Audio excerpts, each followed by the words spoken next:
والصلاة والسلام على سيد الأنبياء والمرسلين وعلى آله وأصحابه أجمعين. أما بعد فأعوذ بالله من الشيطان الرجيم. بسم الله الرحمن الرحيم. قل بفضل الله وبرحمته فبذلك فليفرحوا آمنت بالله صدق الله العظيم. وأما بنعمة ربك فحدث. قال الله تبارك وتعالى في شأن حبيبه مخبرا وآمرا ببركة إن الله وملائكته يصلون على النبي يا أيها الذين آمنوا صلوا عليه وسلموا تسليما. اللهم صل على النبي الأمي وآله وأصحابه صلى الله عليه وسلم صلاة وسلاما عليك يا سيدي يا سيدي يا رسول اللہ. عزیزان گرامی قدر، آج کا دن اہل ایمان کے لیے خوشی کا دن ہے، اور اللہ رب العزت و قرآن پاک میں ارشاد فرماتا ہے اللہ کے فضل اور اس کی رحمت کے ملنے پر تم خوشی کا اہتمام کرو. یہ ماہ مقدس اللہ کا فضل بھی تھا اور اس کی رحمت بھی تھی. وَأَمَّا بِنِعْمَةِ رَبِّكَ فَحَدِّثْ، اور تم اپنے رب کی نعمت کا خوب چرچا کرو. تو یہ ماہ مقدس رب کی نعمت بھی تھی. اب اہل ایمان کو خوشی منانے کا، نعمت کے چرچا کا حکم دیا گیا ہے. تو وہ خوشی اس طرح ہو، شریعت کے دائرے کے اندر ہو، اللہ اور اس کے رسول کی اطاعت کے اندر ہو، تو اس خوشی کی شرعاً اجازت ہے. سرکار مدینہ صلی اللہ تعالی علیہ وسلم جب حضور مکے سے ہجرت کر کے مدینہ طیبہ تشریف لائے تو اہل مدینہ جو ہے وہ سالانہ 2 عیدوں کا، 2 یوم کا خوشی کا اہتمام کیا کرتے تھے. تو حضور نے فرمایا یہ دن کیسے ہیں؟ تو اہل مدینہ نے کہا اللہ کے نبی ہم سال میں 2 دن جو ہے مختص کیے ہوئے ہیں، ہم اس میں جا کے میلہ مناتے ہیں، خوشیاں مناتے ہیں. تو فرمایا کہ اللہ رب العزت نے تمہیں ان 2 دنوں کے بدلے بہترین 2 دن عطا کیے ہیں. وہ ایک عید الفطر کا دن ہے اور ایک عید الاضحیٰ کا دن ہے. تو فرمایا کہ تم ان دنوں میں اپنی خوشیوں کا اہتمام کرو. عید تو ہے ہی اس بندے کے لیے کہ جس نے ماہ رمضان کے روزے رکھے ہیں. بغیر نئے کپڑوں کی بھی عید ہو جاتی ہے، مگر بغیر روزوں کی عید نہیں کہلاتی. بغیر نماز پنجگانہ کے عید نہیں کہلاتی، اس کی تو عید ہی نہیں ہے. میرے مصطفیٰ نے فرمایا کہ جو بندہ قربانی کرنے کی استطاعت رکھتا ہے اور قربانی نہیں کرتا تو وہ ہماری عیدگاہوں کے قریب نہ آئے. تو اسی حدیث کے تناظر میں جو بندہ شرعی معذور نہیں ہے، جس کے اندر کوئی شرعی عذر نہیں ہے، روزے بھی رکھ سکتا ہے، نماز تراویح بھی پڑھ سکتا ہے، نماز پنجگانہ بھی پڑھ سکتا ہے، تو اس حدیث کو اس پر قیاس کر کے کہہ سکتے ہیں کہ جس نے روزے نہیں رکھے وہ بھی ہماری عیدگاہوں کے قریب نہ آئے. عید تو ہے ہی اہل ایمان کے لیے نا. حضور نے فرمایا کہ جب عید کا دن آتا ہے تو فرشتے مسجدوں کے دروازوں پہ، عیدگاہوں کے دروازوں پہ کھڑے ہو جاتے ہیں اور آنے والے نمازیوں کو خوش آمدید مبارکباد دیتے ہیں اور کہتے ہیں او خدا کے بندو پورا مہینہ رب کے روزے بھی رکھتے رہے، قرآن کی تلاوت بھی سنتے رہے، نماز پنجگانہ بھی پڑھتے رہے. آج ہم آئے ہیں تمہارا دیدار کرنے کے لیے بھی اور تمہیں خوشخبری دینے کے لیے آئے ہیں کہ تمہارے رب نے تمہیں معاف فرما دیا ہے. میرے مصطفیٰ نے فرمایا کہ جب اس ماہ مقدس کی آخری رات ہوتی ہے تو اللہ فرشتوں سے پوچھتا ہے، میرے فرشتوں بتاؤ اس مزدور کو کیا اجرت دی جائے جس نے پوری مزدوری کی ہے؟ تو فرشتے کہتے ہیں مالک اس کو پوری اجرت دی جائے۔ تو اللہ فرماتا ہے فرشتوں تم گواہ ہو جاؤ، میں نے اپنے ان بندوں کو اجرت یہ عطا کی ہے، میں نے ان کے اگلے پچھلے سارے گناہوں کو معاف فرما دیا۔ تو عید تو ہے ہی اہل ایمان کے لیے اور روزے داروں کے لیے عید ہے۔ اس ماہ مقدس نے ہم کو سکھایا کیا ہے؟ اس ماہ مقدس نے ہمیں بہت سی چیزیں سکھائی ہیں۔ اب وہ سیکھی ہوئی چیزیں اب عید کے بعد پتہ چلیں گی آپ نے کتنی سیکھی تھی۔ اس رمضان مبارک نے سب سے بڑی اہم چیز آپ کو نماز پنجگانہ کا پابند بنایا ہے نا،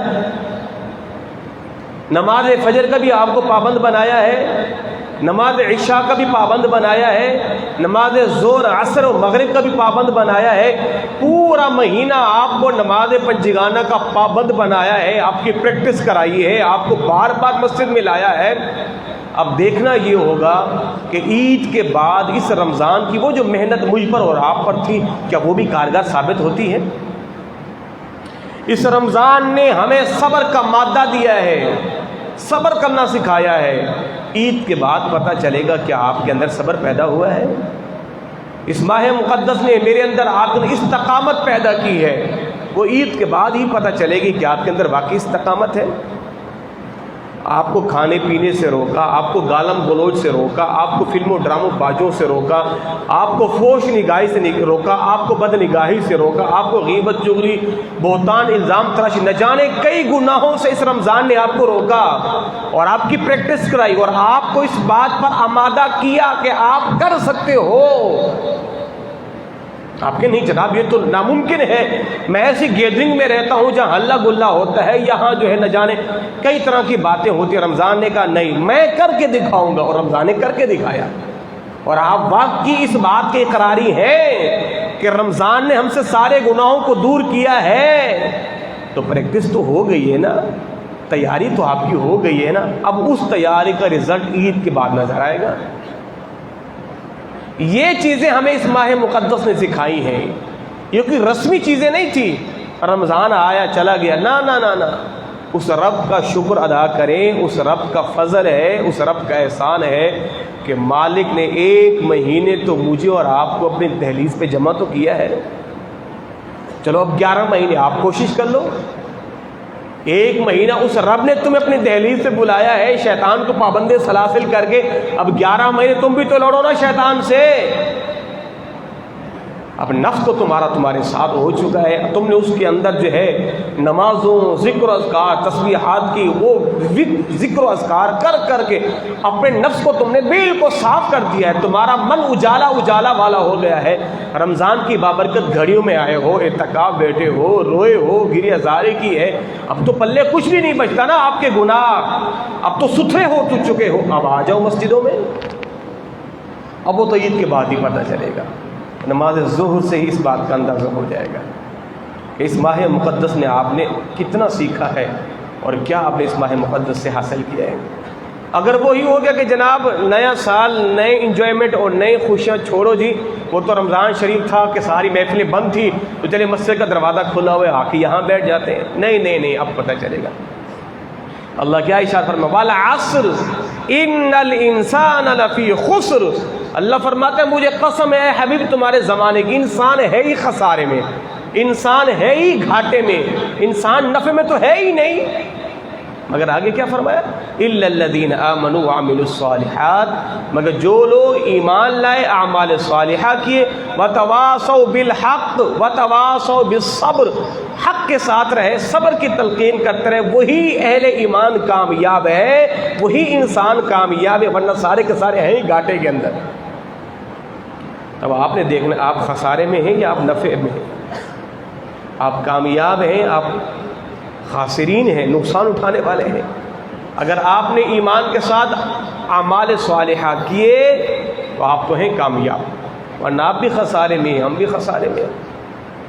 آقا کریم صلی اللہ تعالی علیہ وآلہ وسلم حضور نے ارشاد فرمایا، اللہ رب العزت نے اس امت پر خاص کرم کیا ہے۔ رمضان کی ہر گھڑیوں میں کرم ہوتا ہی ہوتا تھا، عید کے دن بھی اللہ نے خاص کرم نوازی فرمائی ہے۔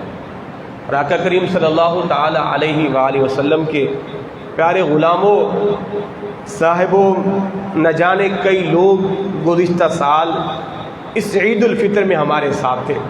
اب یہ باتیں میں کہتا ہوں بار بار، گزشتہ سال گزشتہ سال گزشتہ سال، میں تو نہ جانے کئیوں کو جانتا بھی نہیں، یہ جملہ کیوں کہا جاتا ہے؟ آپ کو جھنجھوڑنے کے لیے، آپ کے ارد گرد کئی تھے چلے گئے نا، صرف آپ کو بیدار کرنے کے لیے۔ وہ چلے گئے، کل تو آپ بھی چلے جاؤ گے۔ یہ تھوڑی نا کہ آپ ہمیشہ رہو گے، آپ چلے جاؤ گے، مگر یہ رمضان بھی بار بار نہیں آئے گا، اور یہ عید کی خوشیاں بھی آپ کو بار بار نصیب نہیں ہوں۔ تو اس لیے دوستو، نوجوانوں، جس دل جمی کے ساتھ اور جس ذوق اور شوق کے ساتھ آپ نماز عید کے لیے آئے ہو، اسی طرح زندگی کی ہر نماز کے لیے آپ نے مسجد کو آنا ہے۔ دیکھیں، نماز عید جو ہے وہ واجب ہے، نماز عید واجب ہے، اور آپ واجب کے لیے اتنی پابندی کے ساتھ اور اتنے جو ہے وہ مسکراہٹ والے چہرے بھی لائے ہیں، اچھے اچھے لباس بھی پہنے ہیں، خوشبودار ہو کر آئے ہیں، معطر ہو کر آئے ہیں، آنکھوں میں سرما لگایا ہے، اور جائے نماز ہاتھ میں پکڑی ہے، خوشی خوشی ٹہلتے ٹہلتے آئے ہیں۔ یہ واجب ہے صاحبو، واجب سے بڑا درجہ فرض کا ہوتا ہے۔ نماز پنجگانہ فرض ہے، نماز عید واجب ہے، تو زیادہ درجہ عید کا نہیں ہے، زیادہ درجہ نماز فرض کا ہے۔ تو جس طرح نماز عید کے لیے آپ چہروں پہ مسکراہٹیں بکھیرتے ہوئے آئے ہیں، زندگی کی ہر نماز کے لیے یوں ہی چہروں پہ مسکراہٹ بکھیر کر آپ نماز پنجگانہ کے لیے بھی آئے ہیں۔ نمازیں آپ کی زندگی کی ہر نماز آخری نماز سمجھیں، ہر نماز کو آخری نماز سمجھیں۔ اللہ اکبر، اللہ اکبر۔ ہمارے اکابرین کا حال کیا ہوتا تھا؟ آپ فرماتے کہ میں زندگی کی ہر نماز کو آخری نماز سمجھتا ہوں، اور اپنے آپ کو جہنم کے کنارے پہ کھڑے ہو کے سمجھتا ہوں میں نماز پڑھ رہا ہوں، اگر میرے گناہ زیادہ ہوئے تو کہیں مجھے دھکا مار کے جہنم میں نہ گرا دیا جائے۔ تو اپنی زندگی کی ہر نماز کو آخری نماز سمجھیں، آنے والی ہر سانس کو آخری سانس سمجھیں، نکلتے سورج کو زندگی کا آخری سورج سمجھیں، ڈوبتے سورج کو زندگی کا آخری سورج سمجھیں۔ ہو سکتا ہے کل یہ آئے یا نہ آئے، یہ تو آئے گا پر میں نہ ہوں گا۔ تو جب آپ اپنی زندگی یوں گزاریں گے نا، تو پھر آپ کی زندگی کے اندر انقلاب پیدا ہو جائے گا۔ میرے مدنی آقا صلی اللہ تعالی وسلم، ہم تو نماز عید پڑھ کے گئے تو اپنے معاملات میں مصروف ہو گئے، مگر سرکار مدینہ کی سنت پر بھی آپ نے عمل کرنا ہے۔ صاحبو، حضور نماز عید پڑھ کے جب سرکار گھر تشریف لے جاتے تھے تو 2 رکعت میرے مدنی آقا سنت ادا فرمایا کرتے تھے۔ اب وہ سنت 2 رکعت نماز اشراق کہہ لیں آپ، تو نماز عید کے بعد گھر جا کے 2 رکعت نماز، نفل نماز، ایسے سنت بھی کہہ سکتے ہیں آپ، سرکار کی یہ ادا فرمانی ہے آپ نے۔ ایک تو یہ آپ نے سنت پر عمل کرنا ہے، اور دوسرا راستوں کو بدل کے آنا ہے اور بدل کے جانا ہے۔ اس کے اندر حکمت پتہ ہے کیا ہے؟ اس کے اندر حکمت یہ کہ آپ گلیوں میں، سڑکوں پہ اللہ کی کبریائی کا اعلان کرو، اللہ اکبر، اللہ اکبر، لا الہ الا اللہ، واللہ اکبر، اللہ اکبر، وللہ الحمد۔ گلی کوچے بازار سڑکیں اللہ کی کبریائی سے گونج اٹھیں، جہاں جہاں سے راستہ آئے ہیں پھر وہ راستہ بدل کر جائیں، ہر گلی آپ کی اللہ کی کبریائی کی گواہی دے۔ مطلب کیا ہے؟ جس طرح آپ نے گلیوں میں اللہ کی کبریائی کو بلند کیا ہے، اسی طرح اللہ کے لائے ہوئے دین کو جو میرے مدنی آقا لائے ہیں، اسے بھی گلی گلی کے کوچوں میں آپ نافذ کریں۔ اللہ اکبر، اللہ اکبر، لا الہ الا اللہ، اللہ کے علاوہ کوئی بڑا نہیں ہے، وللہ الحمد، ساری حمد اسی کے لیے، ساری تعریف اسی کے لیے۔ تو پھر آپ کہیں اس کائنات کے اندر نظام بھی قرآن کا نظام چاہیے۔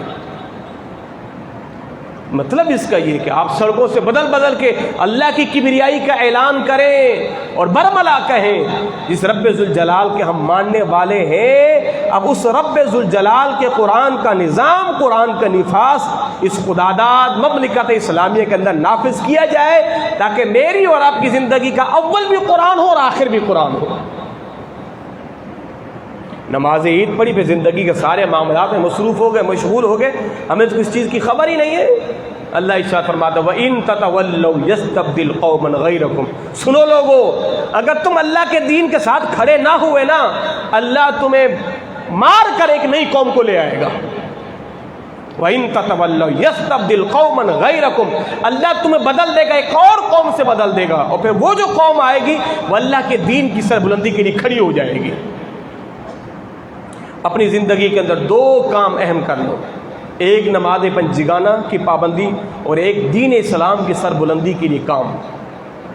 آپ کام کر سکتے ہیں دین کے لیے، دین کے کام کرنے کے لیے ممبر اور مصلی کا ہونا ضروری نہیں ہے، آپ چلتے پھرتے بھی دین اسلام کی تبلیغ کر سکتے ہیں۔ اپنے چہرے پہ سنت رسول سجائیے، آپ اپنی زندگی کے شب و روز قرآن و احادیث کے موافق ٹھہرائیے اور چلتے پھرتے لوگوں کو دین کی تبلیغ کرنا شروع کر دیں۔ بے نمازیوں کو نماز کی طرف لائیں، جوا، سٹا، شراب نوشی، نہ جانے کئی باطنی بیماریوں میں یا کئی ظاہری بیماریوں میں ملوث ہے، محبت سے شفقت سے انہیں دین کا راستہ دکھائیے، مسجد کو پکڑ کے لائیے، یہ دین کا کام ہی تو ہے۔ معاشرے فرد سے بنتے ہیں، فرد سے خاندان بنتا ہے، خاندان سے معاشرہ بنتا ہے، اور معاشرے سے قوم اور ملت تیار ہوتی ہے۔ جب فرد ہی خراب ہوگا تو پھر معاشرہ کیسے وجود میں آئے گا؟ جب آپ میں سے ہر ایک بندہ ٹھان لے کہ میں نے دین اسلام کی سربلندی کے لیے کام کرنا ہے، میں نے اپنے معاشرے کی اصلاح کے لیے کام کرنا ہے، تو پھر بتاؤ کون سا کام میرے لیے اور آپ کے لیے مشکل ہو جاتا ہے؟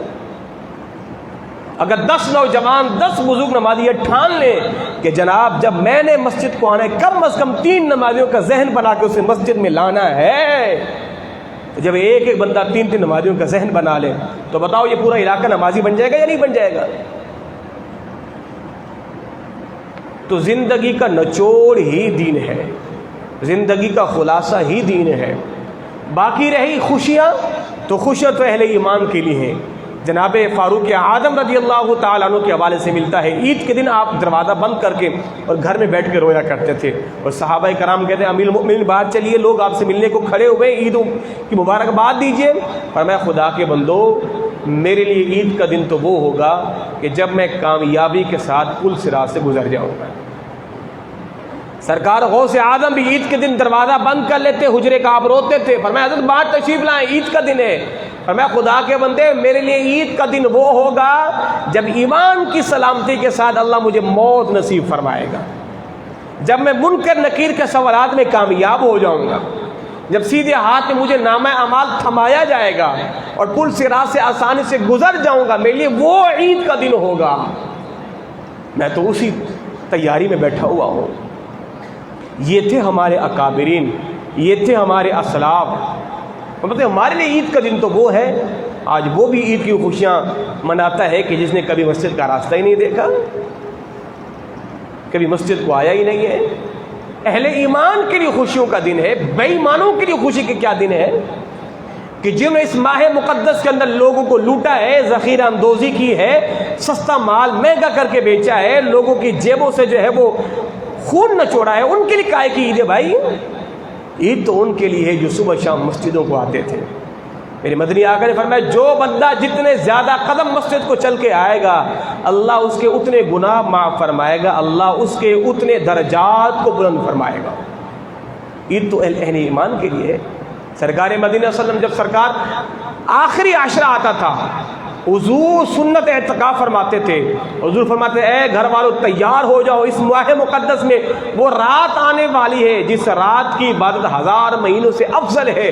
حضور خود بھی کمر بستہ ہو جاتے تھے، اپنے گھر والوں کو بھی تیار کر دیتے تھے۔ تو صاحبوں، بزرگوں، یہ عید پھر ہمیں نصیب ہو نہ ہو، مگر آج کے اس عظیم اجتماع میں یہ نیت کر کے اٹھیں، یہ عزم کر کے اٹھیں، اے پروردگار میں اتنے بڑے مجمع میں بیٹھ کے تجھ سے عہد کرتا ہوں، یا رب لم یزل، میری آج کے بعد نماز پنجگانہ بغیر عذر شرعی کے نہیں چھوٹے گی انشاءاللہ عز و جل۔ رب سے یہی دعا کریں۔ زندگی کی ساری خوشیاں، زندگی کی ساری بہاریں ہیں ہی دین کے اندر، ہیں ہی دین کے اندر۔ اللہ فرمایا یا ایھاالذین آمنوا استعینوا بالصبر والصلاۃ، اگر تمہیں مدد چاہیے تو نماز پڑھو۔ نماز میں اللہ نے مدد رکھی ہے، نماز میں اللہ نے سکون رکھا ہے، نماز میں اللہ نے چاہت رکھی ہے، چاشنی رکھی ہے، اطمینان قلبی ہے، اطمینان سکون ہے، سب کچھ نماز کے اندر ہے، بشرطے کہ نماز صدق دل سے ادا کرو، نہ کہ رسمی طور پر ادا کرو۔ اللہ رب العزت قرآن پاک میں ارشاد فرماتا ہے ما یفعل اللہ بعذابکم ان شکرتم وآمنتم، اے اہل ایمان، اللہ تمہیں عذاب دے کے کیا کرے گا؟ رب کو تمہیں عذاب دے کے کیا ملے گا؟ رب نے جہنم اہل کفر کے لیے بنائی ہے، مشرکین کے لیے بنائی ہے، منافقین کے لیے بنائی ہے۔ اے اللہ کے ماننے والوں، ما یفعل اللہ بعذابکم، اللہ تمہیں عذاب دے کے کیا کرے گا؟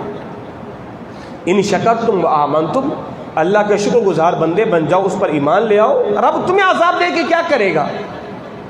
وَكَانَ اللَّهُ شَاكِرًا عَلِيمًا، اور اللہ شکر گزاروں کی قدر کرنا جانتا ہے،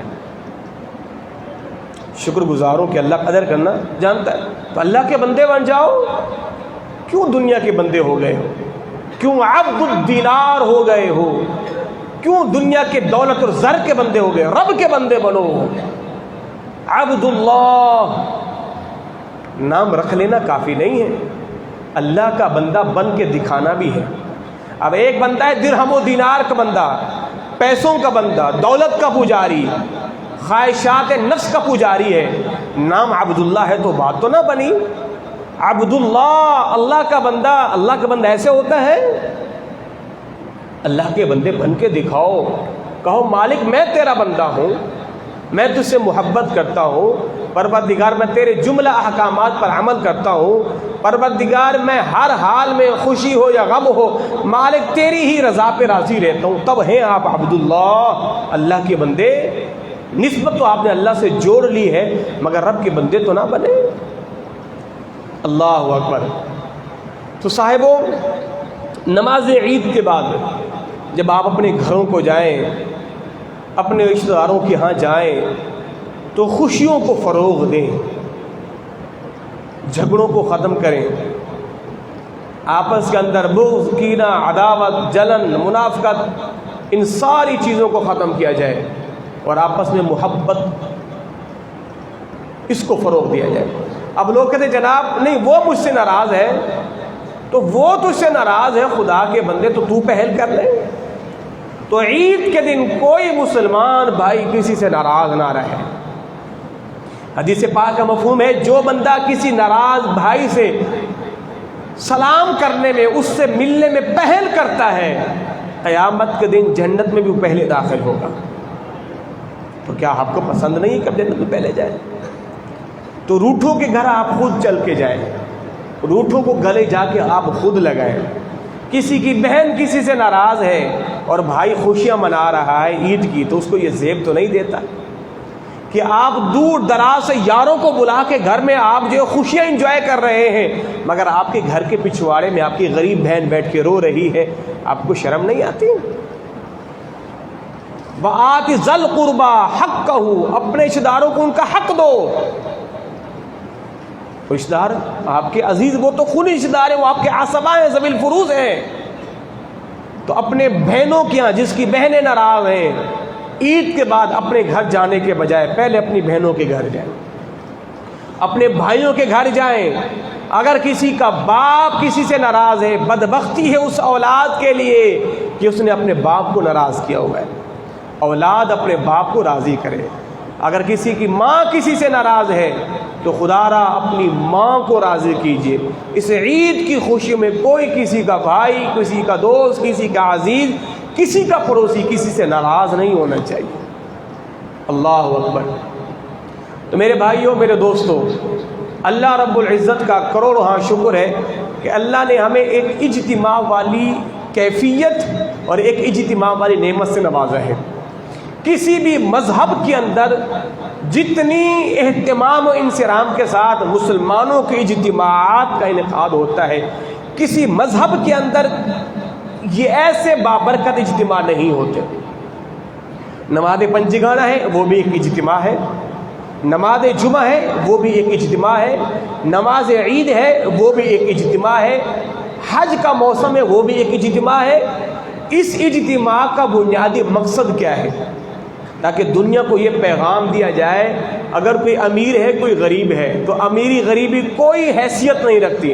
جب رب کی دہلیز پہ آؤ گے تو سارے ایک ہو جاؤ گے, ایک ہی صف میں کھڑے ہو گئے. محمود و ایاز, نہ رہا کوئی بندہ نہ بندہ نواز. اس اجتماع کا ایک مقصد یہ, کسی غریب کو اگر امیر منہ نہیں لگانا چاہتا, مسجد کی صف میں امیر بھی کھڑا ہوگا غریب بھی کھڑا ہوگا, اس غریب کے دل سے یہ احساس محرومی جاتا رہے گا. تیری دولت تیرے پاس ہے. جب رب کی دہلیز پہ آئیں گے, جس صف میں تو کھڑا ہوگا اس صف میں بھی کھڑا ہوں گا. آقا کریم صلی اللہ علیہ وسلم کی بارگاہ میں ایک شخص حاضر ہوا, رنگ کا کالا تھا, حبشی تھا. اس نے کہا اللہ کے نبی صلی اللہ علیہ وسلم, حضور اگر میں اسلام قبول کر لوں تو اسلام مجھے کیا دے گا؟ میں اگر اسلام قبول کر لوں تو اسلام مجھے کیا دے گا؟ تو میرے مدنی آقا نے فرمایا اسلام تمہیں یہ دے گا کہ جس صف میں ابو بکر کھڑا ہوگا اسلام بھی تمہیں اسی صف میں کھڑا کر دے گا. اور پھر کسی کو یہ ہمت نہیں ہے ابو بکر کے پاس سے تمہیں اٹھا کے پیچھے رکھ دے. جس صف میں ابو بکر کھڑے ہوں, عمر کھڑے ہوں, عثمان ہوں, علی ہوں, تم بھی اس صف میں آ کے کھڑے ہو جاؤ گے, کوئی تمہارا گریبان پکڑ کے تمہیں پیچھے نہیں کرے گا. کہا بس جس اسلام کے اندر اتنی اہمیت ہے میں نے وہی اسلام قبول کرنا ہے. اللہ اکبر. تو اسلام ہمیں اخوت کا حکم دیتا ہے, بھائی چارگی کا حکم دیتا ہے, رواداری کا حکم دیتا ہے. یہ اسلام ہی ہے کہ کوئی, میرے مدنی آقا نے خطبہ حجت الوداع کے موقع پہ ارشاد فرمایا گا, کسی عربی کو اجمی پر, کسی اجمی کو عربی پر, کسی گورے کو کالے پر, کسی کالے کو گورے پر, کوئی فوقیت حاصل نہیں ہے. اگر فوقیت ہے تو تقوی کی بنیاد پر ہے. تو جتنا زیادہ متقی ہوگا اللہ کی بارگاہ میں اتنا ہی زیادہ مقبول ہوگا. تو جس کے اندر تقوی کی دولت نہیں ہے وہ چاہے دنیا کا بہت بڑا مالدار ہی کیوں نہ ہو, اللہ کی بارگاہ میں اس کی حیثیت مچھر کے پر سے بھی زیادہ حقیر ہے.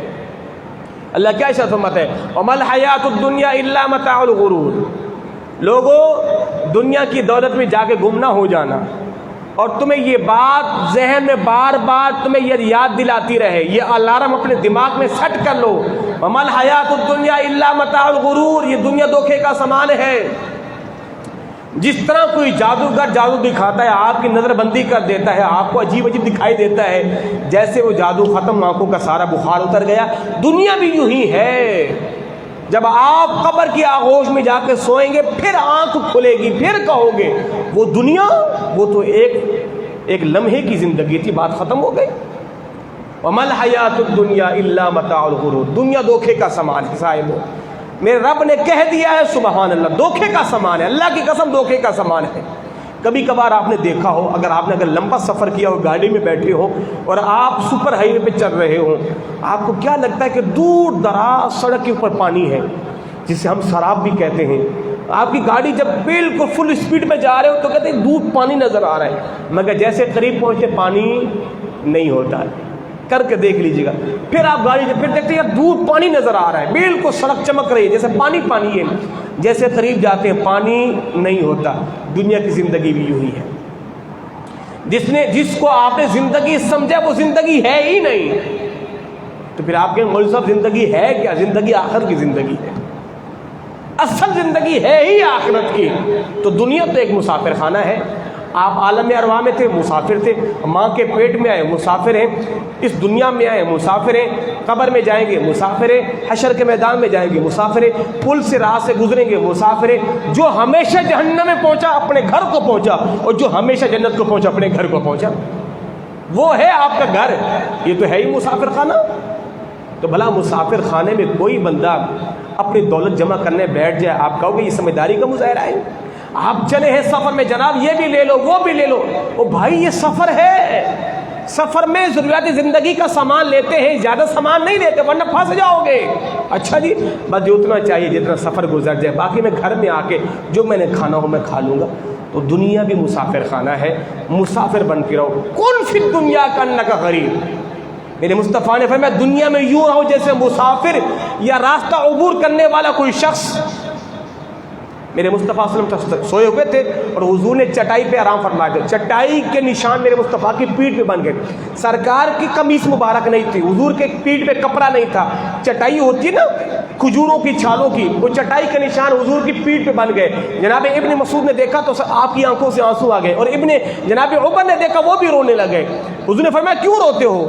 کہا سرکار دو جہاں کے بادشاہ ہیں, اللہ نے ساری نعمتیں آپ کو دی ہیں, کیسر و کسریٰ کے بادشاہ عیاشیاں کر رہے ہیں, وہ تو معبودان باطلہ کی عبادت کر رہے ہیں, آپ اللہ کے سچے نبی ہیں؟ حضور نے فرمایا بالکل. آپ اللہ کا پیغام لائے ہیں؟ بالکل. حضور وہ جو معبودان باطلہ کے پرستار ہو کر اتنی عیاشیاں کر رہے ہیں, سرکار آپ چٹائی کے بستر پہ لیٹے ہوئے, آپ کی پیٹھ پہ جس میں ناظرین پہ یہ نشان بن گئے, ہم سے رہا نہیں گیا.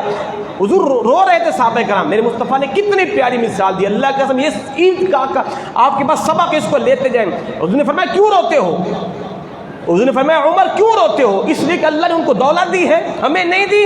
اور میں سنو عمر, اللہ نے ان کو دنیا میں دیا ہے, اللہ ہمیں آخرت میں عطا کرے گا. کیوں روتے ہو؟ اور ابن مسعود سے فرمایا کیوں رو رہے ہو؟ فرمایا سنو میری مثال ایک مسافر کی طرح ہے. حضور نے فرمایا میں ایک مسافر ہوں, اور میری مثال اس مسافر کی طرح ہے کہ جو چلتے چلتے تھک جاتا ہے, ایک درخت کے نیچے چند لمحوں کے لیے سانس لیتا ہے اور اس کا ٹھنڈا سایہ لیتا ہے. جیسے سورج جو ہے وہ ڈھلتا ہے, تھوڑا سا سایہ آتا ہے اور وہ مسافر پھر چلنا شروع کر دیتا ہے. فرمایا میری مثال اس مسافر کی طرح ہے. بات ختم ہو گئی. اگر یہ حدیث آپ نے اپنے پلے بٹھا لی تو صاحبو دنیا کی سارے جھمیلوں سے آپ کی نجات ہی نجات ہو جائے گی. اللہ رب العزت کی بارگاہ میں دعا گو ہوں, اللہ ہم سبوں کی نماز عید کو اپنی بارگاہ میں قبول فرمائے. آپ سارے حضرات کھڑے ہو جائیں.